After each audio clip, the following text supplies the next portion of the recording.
இயேசு ஜீவிக்கிறார். சுவிசேஷ ஊழியம் வழங்கும் ஜீவ வார்த்தைகள். பிரியமானவர்களே, ஆண்டவர் இயேசு கிறிஸ்து நாமத்தில் உங்களை யாவரையும் அன்போடு வாழ்த்தி வரவேற்கிறோம். இயேசு ஜீவிக்கிறார் ஊழியத்தின் சார்பாக ஜீவ வார்த்தைகள் நிகழ்ச்சிக்கு வந்து உங்களை கர்த்தர் ஆசீர்வதிப்பாராக. ஒவ்வொரு வாரமும் இதே நேரத்தில் இந்த வார்த்தைகளை கேளுங்கள், அநேகரை கேட்க செய்யுங்கள். ஒளித்திலே பயன்படுத்த விரும்பினாலும் எங்களுடைய வெளியீடுகள் தேவையானாலும் எங்களுடைய தொடர்புகள் நாம் ஒருமித்த நாமத்தை உயர்த்துவோமாக. இதனால தேவன் நமக்கு தருகிற வார்த்தையை நான் வாசிக்கிறேன், ஜெபத்துடன் கேளுங்கள். 1 சாமுவேல் 13ஆம் அதிகாரம் 13ஆம் வசனம். சாமுவேல் சவுலை பார்த்து, புத்தியீனமாய் செய்தீர், உம்முடைய தேவனாய் கர்த்தர் உமக்கு விதித்த கட்டளையை கை கொள்ளாமற் போனீர். மற்றபடி கர்த்தர் இஸ்ரவேலின் மேல் உம்முடைய ராஜ்யபாரத்தை என்றைக்கும் ஸ்திரப்படுத்துவார். சாமுவேல் சவுலை பார்த்து புத்தியீனமாய் செய்தீர் என்று சொல்கிறார். புத்தியீனமாய் செய்தீர். என்ன காரியத்தை சவுல் புத்தியீனமாய் செய்திருக்கிறான்?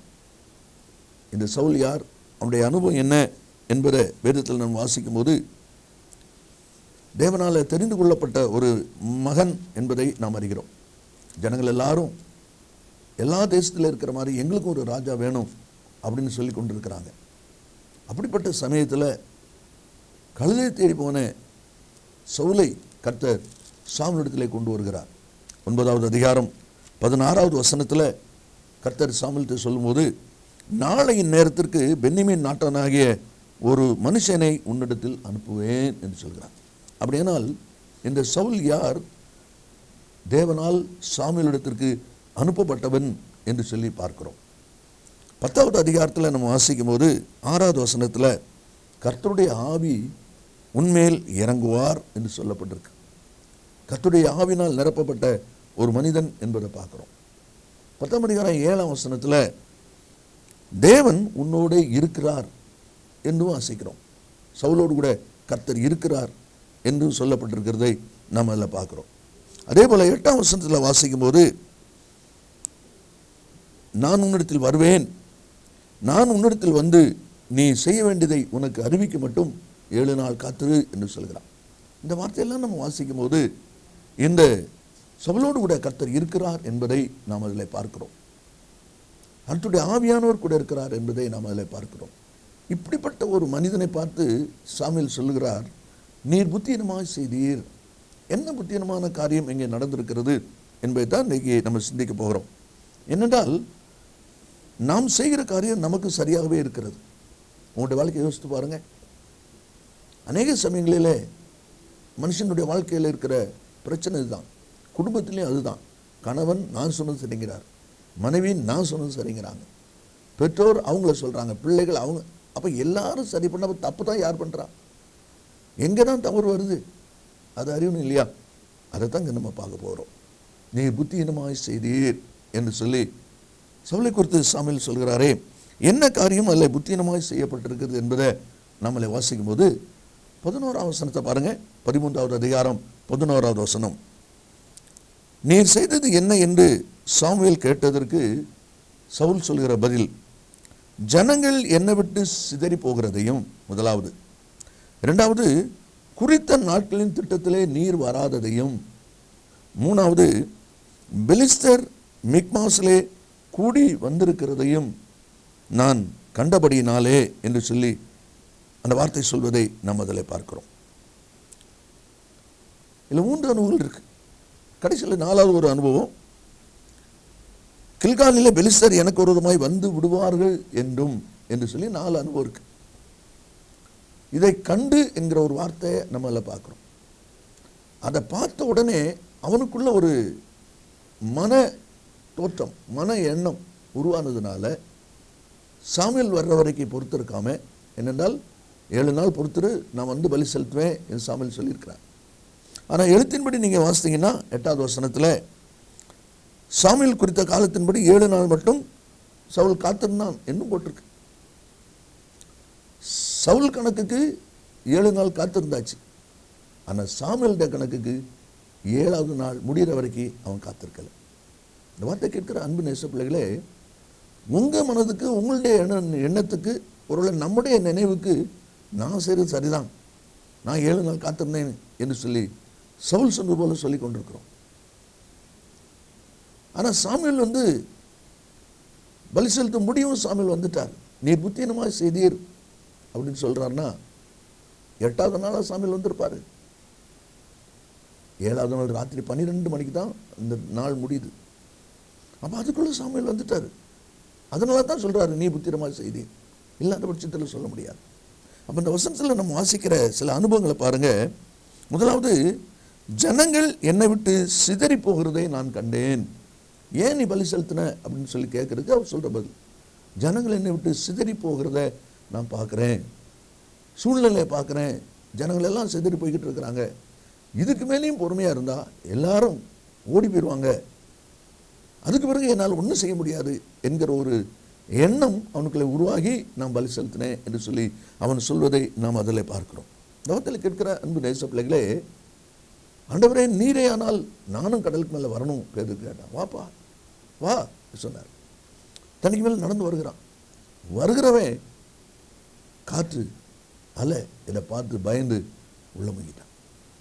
இயேசுவை பார்த்த கண்கள் அக்கம் பக்கம் பார்க்க உடனே மூழ்கிற ஒரு நிலைமை பார்க்கிறோம். இதை தான் இன்றைக்கு ஆண்டவர் நம்மிடத்தில் எதிர்பார்க்கிறார். அவரை பார்த்து வருகிற நாம் வேறு எங்கேயும் திரும்பக்கூடாது, வேறு எங்கேயும் நம்முடைய சிந்தை போகக்கூடாது. இயேசுவையே நோக்கி பார்த்து வந்தோம்னா நாம் மூழ்கி போக மாட்டோம். இந்த சவுல் ஜனங்கள் சிதறதை கண்ட உடனே பலி செலுத்துவதற்கு ஒரு துணிவு அவனுக்குள்ளே வந்துவிட்டதை நாம் அதில் பார்க்கிறோம். அதான் இல்லை சொல்லப்பட்டிருக்கிறது. அப்போஸ்தலர் 27:13 தென்றல் மெதுவாய் அடித்தபடினால் தாங்கள் கூறினது கைகூடி வந்ததுன்னு நினைச்சு பிரயாணப்பட்டாங்க. தென்றல் வீசுறதை பார்த்த உடனே நம்முடைய காரியம் சரியாயிரும் அப்படின்னு நினைச்சிட்டாங்க. ஆனால் நடந்தது என்ன? அவங்க புறப்பட்ட உடனே யூரோக்குள்ளிடம் கடுங்காட்டுக்குள்ளே அகப்பட்டு பயங்கரமான சேதத்துக்குள்ளே ஆகப்பட்டுக்கிட்டாங்க. இந்த வார்த்தையில் கேட்கிற அன்பு நேச பிள்ளைகளே, சற்று யோசித்து பாருங்க. இரண்டாவதாக அந்த 11ஆம் வசனத்திலே நாம் வாசிக்கிறோம், குறித்த நாட்களின் திட்டத்திலே நீர் வராததையும். 7 நாள் காத்திருக்க சொன்னீங்க, நான் 7 நாள் காத்திருந்தேன், ஆனால் நீங்கள் வரல அப்படின்னு சொல்லி சாமுவேலை குற்றப்படுத்துகிற ஒரு வார்த்தை அங்கே வருகிறதை நாம் அதில் பார்க்கிறோம். எசேக்கியேல் 12:25 நம்ம வாசிக்கிறோம், நான் சொல்லும் வார்த்தை நிறைவேறும், அது தாமதிக்காது. நான் சொல்லுகிற வார்த்தை நிறைவேற தாமதிக்காது. கர்த்தர் ஒரு வார்த்தை சொல்வாரானா சொன்னது தான். 7 நாள் காத்திரு நான் வருவேன் பலி செலுத்தன்னு சொன்னவர் வந்துட்டார். அவர் கரெக்டாக வரலன்னா கேட்க முடியாது, இனி எப்படி பலி செலுத்துவேன். ஆனால் இவன் பார்க்குற சூழ்நிலையில் ஜனங்களுடைய காரியங்களை பார்க்கறதுல ஒரு துணிவு உண்டு தான் அவன் பலி செலுத்தினான் என்பதை நாம் அதில் வாசிக்கிறோம். அதனால் சொல்லப்பட்டிருக்கிறது. சங்கீத புஸ்தகம் 41 வாசிக்கிறோம், கர்த்தருக்காக பொறுமையுடன் காத்திருந்தேன், அவர் என்னிடமாய் சாய்ந்து என் கூப்பிடுதலை கேட்டார். அப்போ என்னிடத்தில் சாயும் வரைக்கும் நான் பொறுமையாக இருக்கணும். அதுதான் தேவன் நம்மிடத்தில் எதிர்பார்க்கிறார். அந்த 7 நாள் முடியணும். முடிஞ்ச பிறகு நீ பலி செலுத்தலாம். சாமுவேல் உன்கிட்ட கேட்க முடியாது, எப்படி நீ பலி செலுத்துவ கேட்க முடியாது. அப்படி கேட்டானா சாமுவேல் சரி தப்பு. இப்போ சாமுவேல் குறிப்பிட்ட டைமில் வந்துட்டார, அப்போ நீ அவசரப்பட்டதையே யோசித்து பாருங்க. எத்தனை சமயங்களிலே தேவனுடைய ஜனங்கள் அவசரப்பட்டு ஆத்திரப்பட்டு நீங்களே உங்கள் காரியத்தை நஷ்டப்படுத்துறீங்க. இனி உள்ள நாட்களிலாவது அப்படிப்பட்ட ஒரு நஷ்டம் வராதபடி கவனமாய் நீங்கள் செயல்படுவது நல்லது. எங்கள் தேவனாய் கர்த்தர் எங்களுக்கு இரக்கம் செய்யும் வரை எங்கள் கண்கள் அவரையே நோக்கி கொண்டிருக்கிறது. 103 செய்தியில் வாசிக்கிறோமே, அவரையே நோக்கி கொண்டிருக்கு, இரக்கம் செய்யும் வரை. அதை தான் செய்திருக்கணும். அதை செய்யாததுனால புத்திஹீனமாய் செய்தீர் என்று சொல்லி அந்த வார்த்தை வருவதை நாம் அதில் பார்க்கிறோம். அதே ஒரு காரியம் தன் தவறை ஒத்துக்கொள்ளக்கூடிய நிலை இல்லாமல் நீர் குறிப்பிட்ட நாளில் குறிப்பிட்ட நேரத்தில் நீர் வராததுனால என்று சொல்கிறான். ஆண்டவர் அதான் பார்த்து கேட்டார், புசிக்கக்கூடாது என்று சொல்லி நான் சொன்ன விளக்கின கனியை புசித்தாயோ? ஆமாண்டவரேன்ட்டா முடிஞ்சு போச்சு. ஆனால் அவன் சொல்கிறான், நீர் எனக்கு துணையாய் கொடுத்த ஸ்திரியானவள் தந்தால் நான் புசித்தேன், நீர் மட்டும் அந்த ஸ்திரியை தராமல் இருந்திருந்தா நான் புசிச்சிருக்க மாட்டேன். அதனால் ஸ்திரீ தந்த நீங்கள் தான் தப்பு பண்ணிட்டீங்கன்னு சொல்லிக்கலாம். என்ன பிரச்சனையான ஒரு வார்த்தை பாருங்கள், யோசிச்சுட்டு பாருங்கள். 3வது ஒரு அனுபவத்தை நான் வாசிக்கிறோம். அந்த 11ஆம் வசனத்தில், பெலிஸ்தர் மிக்மாஸிலே கூடி வந்திருக்கிறதையும் நான் கண்டபடினால் என்று சொல்கிறான். பெலிஸ்தர் யுத்தத்துக்கு அவங்களாம் கூடி வந்திருக்கிறாங்க என்பதை அவன் பார்க்குறான். அதை பார்த்தது கூட கொஞ்சம் பலி செலுத்துவதற்கு அவனுக்குள்ளே துணிகரமாய் அந்த செயல் வருவதை நாம் அதில் பார்க்கிறோம். அவங்க கூடி வந்தா என்ன, தேவன் நம்மோடு இருக்கிறார், தேவனுடைய வார்த்தை நம்மோடு கூட இருக்கிறதுங்கிற அந்த உறுதி நமக்குள்ளே இருக்குமானால் நம்மால் திடமாய் நிற்க முடியும். அது இல்லாத ஒரு சூழ்நிலையில் வரும் பொழுதுதான் இப்படிப்பட்ட வேதனையான அனுபவங்கள், சத்துரு நம்மளை சூழ்ந்துட்டாங்கிற மாதிரி ஒரு பயம், ஒரு நடுக்கம் நம்முடைய வாழ்க்கையில் வரவே கூடாது. இங்கே அதை வர்றதை பார்க்குறோம். மோசே ஜனங்களை போய் தேசத்தை சுற்றி பார்த்துட்டு வாங்கன்னு சொல்லும் பொழுது 13ஆம் அதிகாரம் 31ஆம் வசனத்தில் போய் பார்த்தவங்க சொல்கிறாங்க, அவர்களோடு கூட நம்மளால் யுத்தம் பண்ண முடியாது, அவர் எல்லாரும் நம்மை பார்க்கலாம் பலவான்கள். சத்துரு பலவான்னு தெரிகிற வரைக்கும் நமக்கு தோல்விதான். சத்துரு ஒரு நாள் நமக்கு பலவானாய் தெரியவே கூடாது. அதைத்தான் இல்லை நம்ம வாசிக்கிறோம், பெலிஸ்தர் கூடி வந்திருக்கிற பார்த்துன்னு சொல்லி. அப்போ இந்த வார்த்தை வந்த உடனே அவனை அறியாத ஒரு கலக்கமும் தியலும் உள்ள வந்துடுறத நம்ம இதில் பார்க்குறோம். அதை தான் இந்த வார்த்தை சொல்லியிருக்கிறது. இன்றைக்கி தேவனுடைய பிள்ளைகளாக நீங்களும் எவ்விதமாக இருக்கிறீங்க என்பதை கொஞ்சம் யோசித்து பாருங்கள். நான் யுத்தத்துக்கு போக ரெடியாக இருக்கிறேன், சிங்கத்தை கரடியை கொல்ல உதவி செஞ்ச ஆண்டவர் இந்த பெலிஸ்தரையும் கொல்வதற்கு ஜெயிப்பதற்கு எனக்கு உதவி செய்வார்னு சொல்லி தாவீது சொல்கிறார். ஆனால் ராஜா சொல்கிறாரு, உன்னால் ஆகாது, நீ இளைஞன். அப்படிங்களா? இப்படித்தான் நம்மளையே நம்ம பலவீனப்படுத்திடுறோம். கடைசியாக 4வது ஒரு அனுபவம், 13வது அதிகாரம் 12வது வசனத்தை நாம் வாசிக்கும் போது, கில்காலில் பெலிஸ்தர் எனக்கு விரோதமாய் வந்து விடுவார்கள் என்றும், இன்னும் வரல, வந்து விடுவார்கள் என்றும், அப்படின்னா வந்துடுவாங்கன்னு சொல்லி பயம். பார்த்தீங்களா? பயமானது வேதனை உள்ளது என்று சொல்லி 1 யோவான் 4:18 வாசிக்கிறோம். அந்த பயம் அவனுக்குள்ளே வந்த உடனே துணிந்து செய்யக்கூடியதான ஒரு காரியம் அங்கே நடக்கிறதை நாம் அதில் பார்க்கிறோம். அதுதான் நம்மள வாசிக்கிறோம். அந்த பயம் வந்து விட்டது. பெலிஸ்தர் நமக்கு விரோதமாக எழும்பி வந்துடுவாங்கன்னு சொல்லி அப்படிப்பட்ட ஒரு சிந்தை, அப்படிப்பட்ட ஒரு பயம் அவனுக்குள்ளே வருகிறதை நாம் அதில் பார்க்கிறோம். இந்த வார்த்தையில் கேட்கிற அன்பு நேச பிள்ளைகளே, ஏசாயா தீர்க்கதரிசி மூலமாக கர்த்தர் பேசும்போது 59வது அதிகாரம் 8வது வசனத்தில் அவர் பேசுகிறார்.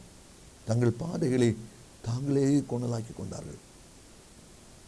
தனக்குத்தானே நஷ்டத்தை உண்டாக்கி கொள்கிற ஜனங்கள், தங்களுக்கு தாங்களே வேதனை உண்டாக்கி கொள்கிற ஜனங்கள். அதைத்தான் இதில் வாசிக்கிறோம். தங்கள் பாதைகளை தாங்களே கொணலாக்கி கொண்டார்கள். சவுல் புத்தியீனமாக செய்தான் என்று சொல்வதில் கடைசியான அனுபவம் என்ன? எங்கே அவர்கள் நமக்கு விரோதமாக வந்து விடுவார்களோ என்கிற ஒரு பயம். தேவனுடைய பிள்ளைகள் பயத்துக்கு நாம் இடம் கொடுக்கும்போது கர்த்தருடைய காரியத்திலே திடமாய் தைரியமாய் நிற்க முடியாத ஒரு நிலைமை கண்டிப்பாக ஏற்படும். அதுதான் இங்கே நம்ம வாசிக்கிறோம். அதனால தான் அவன் துணிந்து சர்வாங்க தகன பலியை அவன் செய்யக்கூடாத ஒன்றை செய்கிற அனுபவத்தை நம்ம அதில் பார்க்கிறோம். ஆனால் தான் சாமுவேல் அவ்வளோ துணிவாக சொல்கிறாரு, நீர் புத்தீனமாய் செய்து விட்டீர் என்று சொல்லி. வார்த்தையில் கேட்கிற அன்பு நேச பிள்ளைகளை, உங்களுடைய வாழ்க்கை யோசித்து பாருங்கள். நீங்கள் நஷ்டம் அடையும் போது, சேதம் அடையும் போது, காயப்படும் போது யாரோ ஒருவர் காரணம் அப்படின்னு சொல்கிறீங்க. இந்த பிரச்சனையில தான் இவ்வளவு காரணமோ அப்படின்னு சொல்கிறீங்க. இல்லை, உங்களை ஆராய்ந்து பாருங்கள், உங்களை சோதித்து பாருங்கள். நீங்கள் எவ்விதமாய் நடந்து கொண்டீர்கள், எவ்விதமாய் ஆண்டுடைய வார்த்தையை பற்றி கொண்டவர்களாக நீங்கள் கடந்து வருகிறீர்கள் என்பதை சற்று யோசித்து பாருங்கள். அதே தான் சொல்லியிருக்கு 2 நாளாகமும் 26வது அதிகாரம் 16வது வசனத்தில் உசியா ராஜாவை குறித்து நம்ம வாசிக்கிறோம். அவன் கர்த்தருக்கு பிரியமான காரியெல்லாம் செய்து வந்த ஒரு ராஜா தான். ஆனால் அதே ராஜா பலப்பட்ட போது என்ற வார்த்தை வருது. அந்த மாம்ச பலம் அவனுக்குள்ளே வந்தபோது அவன் என்ன செய்கிறான்? தனக்கு கேடு உண்டாக மட்டும் அவன் மனம் மேட்டிமையானது. பார்த்தீங்களா? தனக்கு கேடு உண்டாக மட்டும் அவன் மனம் மேட்டிமையானது. காரணம் பலப்பட்ட போது. தேவனுடைய பிள்ளைகளை நாமும் கர்த்தரை சார்ந்து அவருடைய வார்த்தை சார்ந்து நாம் நிற்கும்படி அழைக்கப்பட்டிருக்குமே ஒழிய அதை தாண்டி செயல்பட நம்மை ஒப்பு கொடுப்போமானால் நிச்சயமாய் ஒரு காரணமில்லாத காயத்திலே நாம் சிக்கிக்கொள்ள வேண்டியதாக இருக்கும். சாமுவேல் சவுலை பார்த்து சொல்கிறாரு, நீர் புத்தியீனமாய் செய்தேன். என்ன அனுபவங்கள்? அதில் 4 காரியம் வரிசையாக சொல்லப்பட்டிருக்கிறது. ஜனங்கள் செதறி போயிடுவாங்கங்கிற ஒரு எண்ணம் அவனுக்குள்ள வந்ததுனால பலி செலுத்த நான் துணிஞ்சிட்டேன் என்று சொல்கிறார். அது மட்டுமல்ல, குறித்த நாள் திட்டத்தில் நீர் வரலன்னு சொல்லி சாமுவேலை குற்றப்படுத்துகிற ஒரு அனுபவம் அதில் இருக்கிறதை நாம் அதில் பார்க்கிறோம். அதே போல் பெலிஸ்தர் கூடி வந்திருக்கிறது நான் பார்த்த உடனே எனக்கு பயம் வந்துட்டுது. அந்த பயத்தில் பலி செலுத்துவதற்கு நான் துணி கொண்டேன் என்று சொல்கிறார். அது மட்டும் இல்லை, கடைசியில் வாசிக்கிறோம், பெலிஸ்தர் எனக்கு விரோதமாய் வந்து விடுவார்கள் என்று சொல்லி இன்னும் வரல, வந்து விடுவார்கள் இருக்கிற ஒரு பயம் வந்ததுனால நான் துணிச்சிட்டேன்னு சொல்றாரு. இந்த வார்த்தையில் கேட்கிற அன்பு நேச பிள்ளைகளே, உங்களுடைய வாழ்க்கையை யோசிச்சுட்டு பாருங்க. நீங்க புத்தியாய் நடந்து கொள்கிறீர்களா அல்லது புத்தியீனமாய் நடந்து கொள்றீங்களா? கொஞ்சம் யோசித்து பாருங்க. நாம் ஜெபிப்போமா? இயேசு சீக்கிரம் வரப்போகிறார். நல்ல பிதாவே என்று துதிக்கிறோம். உங்களுடைய வார்த்தை ஆமென்றும் ஆமெனும் இருப்பதற்காக ஸ்தோத்திரம். இந்த வார்த்தை கேட்கிற ஒவ்வொரு பிள்ளைகளும் புத்தியாய் நடந்து கொள்ள கர்த்தர் உதவி செய்வீராக. அந்த தீர்மானத்தோடு செயல்பட உதவி செய்வீராக. கர்த்தர் இயேசுவின் நாமத்தில் பிதாவே, ஆமென் ஆமென். கர்த்தர் உங்களை ஆசீர்வதிப்பாராக. ஆமென். மேலும் விவரங்களுக்கும் உங்கள் ஜெப தேவைகளுக்கும் நீங்கள் எங்களோடு தொடர்பு கொள்ள வேண்டிய முகவரி ஜீசஸ் லிவ்ஸ் காஸ்பல் மினிஸ்ட்ரீஸ், சகோதரர் John M Jayaraj, 123A Donavur road, Mavadi, Nellai மாவட்டம், தென்னிந்தியா 627107. செல்போன் 9443113292.